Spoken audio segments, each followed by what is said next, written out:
G'day, Flosstube. Excuse me. Anna, aka Moranalis, back with another stitchy update. And if you remember that cough I had last year, guess what's back? So, I apologize, but talking makes me cough. And inevitably, this could be a long couple of months while we try and deal with it. Next time I'll have to bring water out to the she shed with me. But without further ado, it is May 2nd, 2020. Happy Mania to everybody who's participating. We've had some Mania fun around here. Off to a great start. I've had a new start. I've had a finish. It's a very exciting finish coming up later. Yeah, and a few plans and, fabric and what I've dyed and supplies that have come in to show you for all related to Mania. So, without further ado, welcome to everybody who's come to join today. Apologies again. If it gets too bad, I'll have to go get a glass of water and come back and try another go. Welcome to everybody who's returning. Welcome to everybody who's new, stumbling across my channel. I've had a few new subscribers in the last couple of weeks.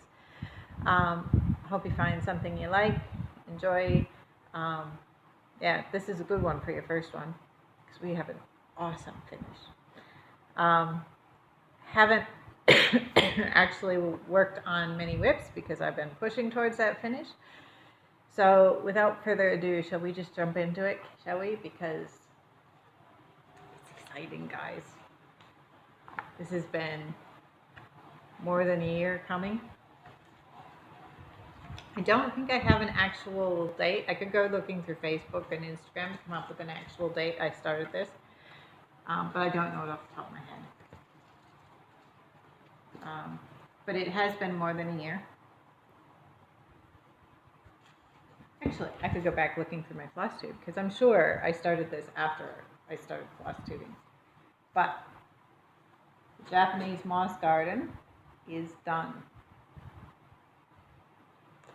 Oh, that thing is massive. I can't even see. I will do up close segments so you can see all the beads and everything. So I won't spend too much time chatting about it now because we'll do that when we do the up close segments. But man, you can see the sparkle in that. Yesterday, being the 1st of May, I thought this would be very fitting to finish it on the first day of May for Mania. And I had to outline about 5 of those rocks and, where are they? So in about 5 of those grass tufts and a handful of beads. And I thought, no problem, I can finish that in one day, can't I? Piece of cake. So I sat down bright and early yesterday morning to start working on that and get it all finished. Figured I'd film a Flosstube in the afternoon and share it with you guys. And about 8:30 in the morning, the server at work went down. And that was about the rest of my day. So I did manage. I pushed around all the other things I had to do. And I got to the point where I thought I had about 8 beads left at about 4 o'clock last night. And I had to leave to go to the community center and help out. And I thought, no worries, 8 beads, I can handle that after I get home tonight. Did those 8 beads and discovered another 36 that I had to put in that I'd missed. But I got them all in. It's all done. It is awesome. It sparkles. I'll insert all the segment for you.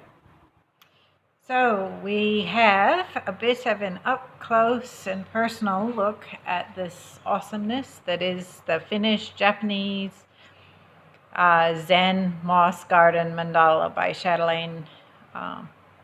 Chatelaine Designs, I think is the full name. Anyway, so you can see I have finally done all the specialty stitches and stuff in the arches that I had been avoiding so long. There's woven stitches in there. I don't know that she gave those a name. They're basically just vertical stitches that are pulled in the center to give them that sort of flowery look to them. Rice stitches.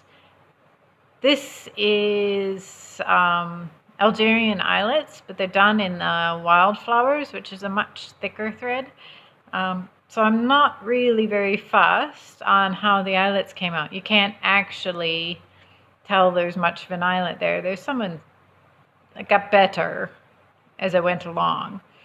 But it's just a very thick thread for trying to do eyelets in, and I don't, excuse me, don't know that it's really the best thread for the job. This particular thread, there's not even much variation in the color. I wonder that you wouldn't have been better with a similar colored DMC, so you could see the eyelet better. Excuse me, try and calm the throat. All those little over one fish, you can see I finally went in, and I think she called those water lilies, those road stitches that are in there. Big old beads. That's probably these big square ones at the top of the waterfall. They're the ones that I probably feel the least like they go with the pattern. I was looking at the example in the Chatelaine gallery. The person that stitched that has put a bicone similar to what's up here in the gate in there, and I thought it fit a bit better, but this is what's charted, and because I bought the bead kit from European cross stitch, yeah, then that's what I got, so that's what I put in there. Bit of grass along there, acres of beads in those borders, and again you can see another bicone on the sides. Let's see if we can move it. There we go. So you can see that border. It's very easy once you get into it because the pattern is all very repetitive, so you can just basically pick your 2 or 3 bead colors and just keep going without ever looking at the chart. Another bicone in the corner. These are the 4 little squares that had the 9 in them that I missed and had to fill in last minute. I will have to spend a fair bit of time as I go look at this over the next couple of months before I get it framed, trying to search for all those one little misstitch in various places. I found a lot of them while I was putting the beads in. I have to assume there are more in there, particularly in the trees and stuff, although I'm less worried about them in here because I don't think you'll ever spot them, whereas a lot of them were like in the middle of a bush or the middle of a stone, and once you see those, you can't unsee them. Underneath that top border, you move into the 4 waterfalls. So you got long stitches in the metallic and then acres of beads. I ended up using the beads to help tie down those long stitches in the metallic so they weren't getting snagged on anything. Acres more beads, another bicone, more rice stitches. This outer rim of rice stitches took quite some time.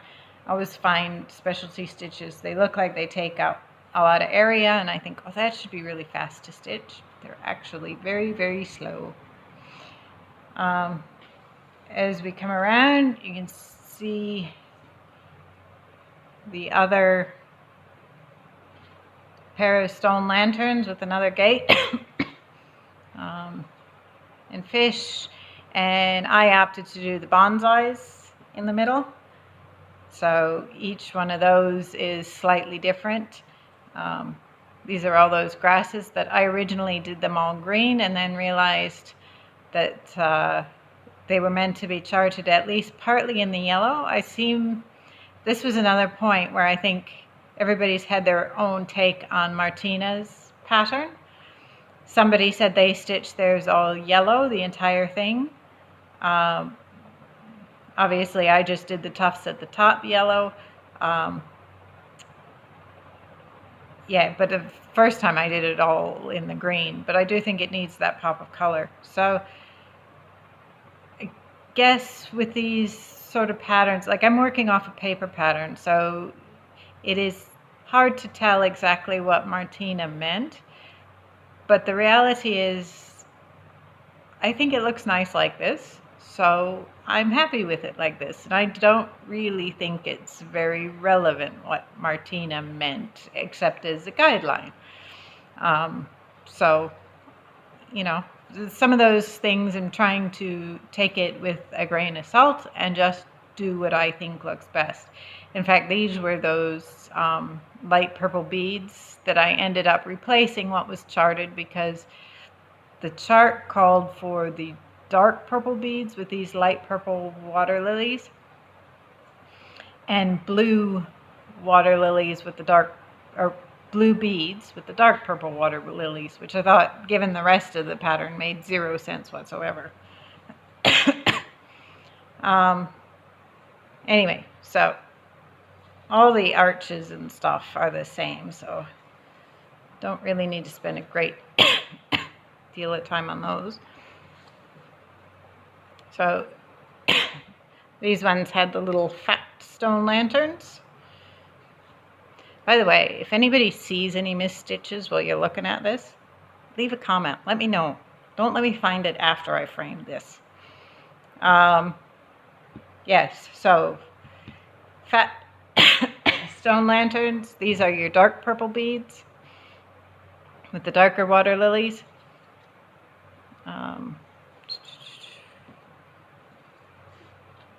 And then the last corner is these tall skinny lanterns. This is by far my favorite of the bonsais. I just love that green and the dark browns together. I just think that really looks awesome. And then the center, really a lot of the beads are in this inner border inward. So that bit's very heavily beaded. The outside has a few big beads, but not a whole heap of otherwise. You can see the flower bead in the center. You can even see the invisible thread I've used to attach it down. There's 3 prongs, I suppose, holding it down in sort of a triangle shape with invisible thread. So again, you can see those eyelets. They look a bit better. These ones were done in the Dinky Dye silk, and you can actually see the fact there's a hole pulled open in there. Yeah, more rice stitches in along there. Oh, there, on that side. And again, on there. Heaps of beads. There's just beads everywhere on this thing. And then all around the border is very heavily beaded. There are little the tubular beads in there as well going along the border. I'm only half convinced on those. They don't lay the nicest, but they're in now. They're not coming out. Oh, actually, these lotus flowers underneath, I'm pretty sure I didn't stitch those the way Martina charted them. I was looking at somebody else's pictures of somebody else's stitches, and I'm pretty sure that was meant to be reversed, with the purple in the flower and the green in the leaves, which, you know, makes sense. Plants usually have green leaves. But I'm not mad at it. That's, you know, how it came out. I thought it looked fine when it went in, and that's the way it's going to stay now. I am quite happy with that. So, as far as materials, There is, the chart calls for, hold on, one of these, this light gray. It calls for just a single skein in the materials list, and it's called cobblestone. It's a Gloriana, I believe, and that was really, really skimpy. I had less than one strand. I had a couple strands left of it by the time I finished the whole pattern. So if you think you might frog things or anything, I would highly suggest getting a second skein of that. I don't know how variable the dye lots are on that specific one, but I'm certain I didn't waste a great deal of floss, and I was very close to running out. So just a word of warning for anybody who is considering doing it. On the flip side, some of these wildflowers that are used in these stones and stuff, there's granite and flagstone is kind of a bluer one. Granite, I had 2 full skeins of that wildflower that I didn't touch. So I'm not sure why I ended up with so much surplus material, but clearly I did not need to buy 2. I used one, obviously, but I did not need to buy the extra 2 skeins. And then flagstone, I only had a single fully untouched skein that I really didn't need to buy. So it's kind of a bummer that happened in the wildflowers, that I'm only half like as a thread. But I'll save them for another project another day. They won't go to waste entirely. But good to keep in mind if you're looking to preserve what you buy, because these things are very, very expensive. So I did have one drama as I was putting the finishing touches on here. You can see I've put my initials in there in the bottom and tried to squeeze it into the border, so it's not super obvious, but it's there. But looking at this is the way you're facing, the writing goes the way I consider up, but because it's at the bottom of the piece and it's a mandala, it's all upside down everywhere else. So I debated, you know, do I do my initials so they're upright when you read them or when they're upside down? Obviously I ended up going with the upright, but the quirks of doing a mandala, I looked at that for ages before I decided I was going to do them upright. Yeah, all good. So I hope you enjoyed a bit of a look at the finished Zen Moss Garden mandala. If you're working on a chatelaine, I hope you're enjoying it half as much as I enjoyed working on this, because this thing is gorgeous. And I looked at it, because they're expensive, I looked at it a long time before I bought it, but obviously I do not regret it at all, because I have now bought several more and I expect they will all be just as amazing. So enjoy. I will see you back in the main clip. So finishing that bit of awesomeness, I think, was a great way to kick off Mania for my May 1st finish. Like I said, other than pushing to get that chatelaine finished, I didn't actually stitch on a great deal of other projects in the lead up to that finish. The only thing I did do was, at one point I decided I'd do another little page. I think it's a column or two short of a full page on the aura of autumn, which, if I remembered, okay, so that's what it will look like. I'm working on the park bench. It must be on this side in the blues.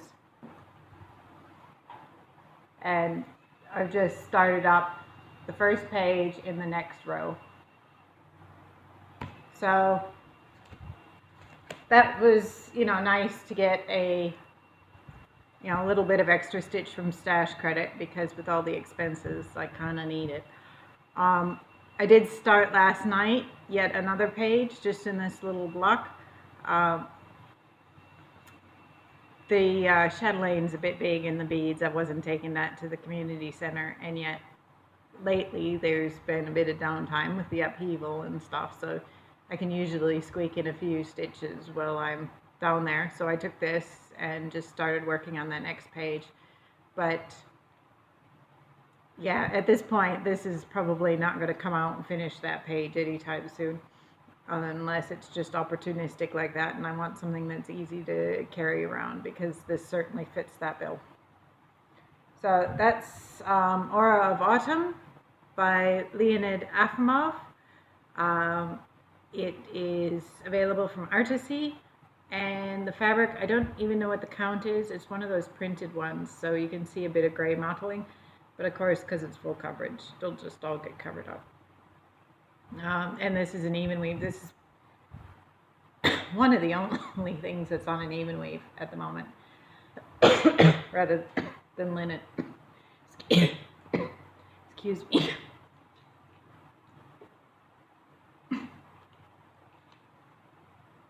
That'll be good. Spray the water up through. Clearly, I went to get it water while I was between segments. So that's Aura of Autumn, and that's basically the last 3 weeks of my stitching was on the Chatelaine and that Aura of Autumn a little bit.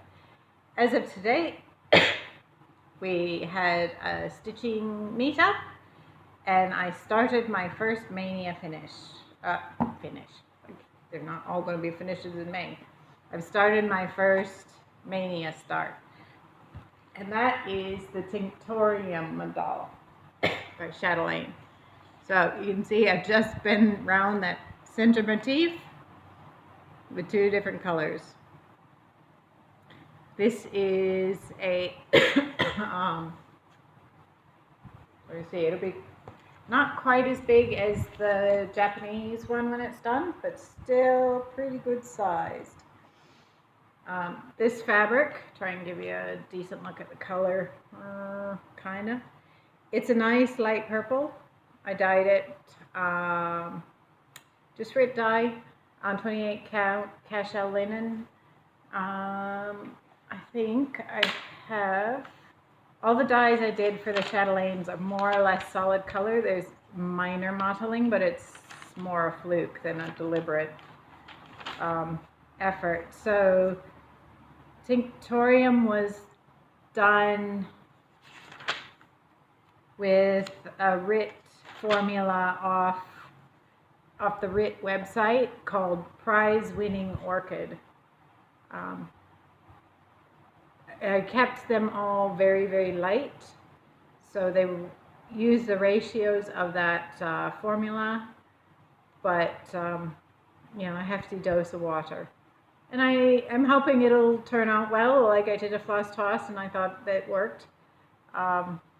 So yeah, you can just start to see the first rounds of the geometric center. I've put my T in there so I can tell which way is up, because the very first stitch I put in, I had put in upside down to what I intended. I keep the selvage end at the top, figuring that should be enough to be obvious, right? Because the rest of them are all pseudo-serged, and yeah, that's not obvious enough, guys. So that's why we've got a big old T in the middle, so I know which way it goes. So that is, so this one I'm doing a bit of subbing out some of the fancy stuff for DMC. So the dark blue was meant to be a Gloriana, and I've just subbed the DMC equivalent. They're very, very close. The peacock is, the lighter teal is the Dinky Dyes peacock that it was called for. That particular blue, I do have a skein of it, but I was a bit concerned that one skein wouldn't be enough in this pattern, and I need like 3 skeins of that color elsewhere in the other 2 mandalas, so I thought I'll sub it out for DMC. I'll use that skein I have in one of the others, and try and pick one that I think it'll finish the whole project.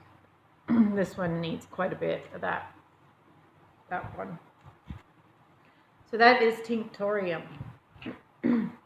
I will probably work on this piece for at least 10 days, I would say.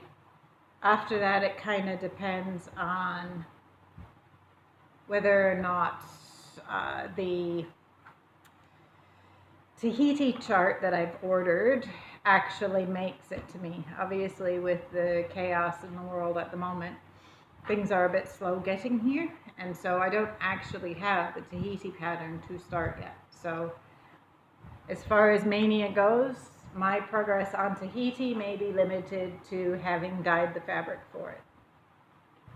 I believe this is actually the biggest of the 3 mandalas that I'm starting at about 32-inch square on 28 count. Again, 28 count cashel that I dyed, and this one was using a recipe called Teal Blue Sky.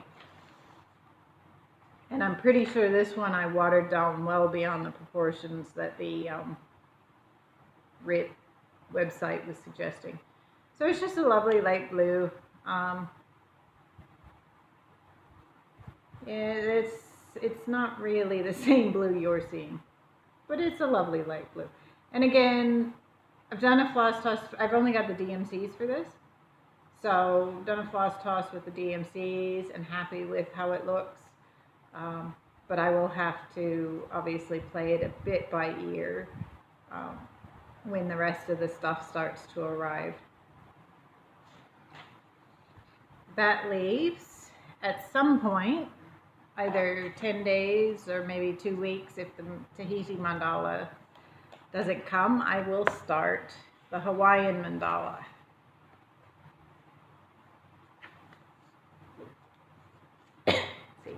So this is just basically a sort of creamy yellow. I could not find the original proportions on the RIT website when I went back to look for this. I thought it was called buttercream, but I couldn't find it again. It's essentially just camel RIT dye, well watered down. So yeah, that's looking mostly white. There's no, like I said, there's no modeling in any of these. They're all 28 count cashel.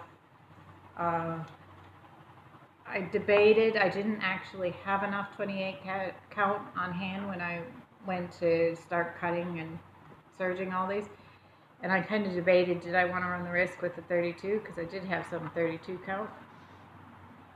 But decided no, with all those beads and stuff, yeah, I'm just not going there.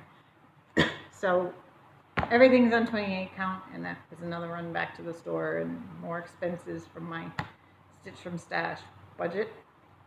But yeah, other than that, I did get my computer functioning. So a quick rundown of the March Stitch from Stash scenario we had. I started with $150 worth of budget. I had $12.93 in credit, and this is where it starts to get a bit iffy. I went and bought a whole bunch of fabric for those mandalas and spent $120, sorry, just in cashel linen, which left me with a balance of $42.98. By the time April came around, excuse me guys, by the time April came around, Stephanie had given us a couple of options for how to support our LNSs through these trying times, and how we could fit those into our budget. And one of them was like double your monthly budget for April, May, and June. I can't remember what the third one was, but the one I chose was essentially declare a Stitch from Stash holiday whenever you want and do that. Well, I declared basically April a Stitch from Stash holiday, but only for purchases that were done. I don't have a true LNS so much, but online with smaller stores, i.e. not Spotlight. So for April, I started with the $77.98. I had 2 pages of the Aura of Autumn finished for $14.26 credit. The expenses just from Spotlight and other big box type places was $138.90, leaving me a balance in the hole of $46.66. Of course, that doesn't include the finish of the Chatelaine, which has quite a healthy value attached to it. So I'm back in the black already. But for interest's sake, I tallied up what I'd spent on other, primarily supplies for the various mandalas. And there's another $275-ish worth of expenses from smaller stores. So it's very nice of Stephanie to give us that Stitch from Stash holiday, because even the Chatelaine finish wasn't going to budget that. One of the things that I bought that did come in were the threads. These are the water lily threads for the Hawaiian mandala. So I'll put them with the fabric for what it's worth. So yeah, obviously there's a fair bit of Glorianas. There's one more dinky dye that's supposed to be coming in the mail, but it's caught coming out of the US with all the chaos. I was going to order the Glorianas to go with this, but again, I think the shipping is more or less ground to a halt, so there there are no Glorianas coming at the moment. So those will have to go in and order after things start flowing a bit better again. But so we have some lovely water lilies to go with the Hawaiian mandala. I did buy the wild flowers that go with the Tinctoria mandala, but I'm not super thrilled with the wildflowers as a floss, so I'm going to really look at where they're used in the other mandalas and maybe sub those out. They're just, that fat pearl is just not much fun to play with. So the other stash related things that came in were a goblet of dye and little purple beads. If you remember last time, I was having trouble with the smallest flowers in the lighter purple flowers in the Japanese moss garden, so I needed a handful of purple beads to go with them, and I ended up buying Delica 80 and yeah, clearly I got a lot of beads left over, so no need to buy light purple beads for a while. But that was good actually, because I found an easy beads that had, you know, basically a suitable size container of Delica beads that I could source them easily from in Australia. So that was pretty good. Oh, the other stash sort of things we've had lately. It was my birthday last month, so my birthday present was a trip out to look for, we're going to buy a couple of recliners for the living room, and of course I have to test them all for their stitchability, don't I? So we haven't actually bought any yet, but I think we know what we're going to get. Again, there's just, COVID is buggering everything up, and so there's a delay getting recliners. So we haven't even bothered to like try and start that process and buy them, but we will. I think we're just going to get a matching pair for the living room. And then our anniversary was just like 2 days ago, and so my anniversary present was a stitching light, which I will have to put a photograph in because that is also in the living room. So once we get once we get a stitching chair and I have my new stitching line, I will be able to stitch in the evenings while the kids watch whatever it is on the telly that they want to watch, and I can stitch and see what I'm doing, which will be nice. So I think that's about it from me. I have some more Chatelaine stitching to get back to. I hope you're all having a good week, enjoying Mania if you're participating, have fun with your new starts. I will see you in a couple of weeks with hopefully some really awesome progress on the Tinctorium and maybe a start on the Hawaiian. All right, see ya.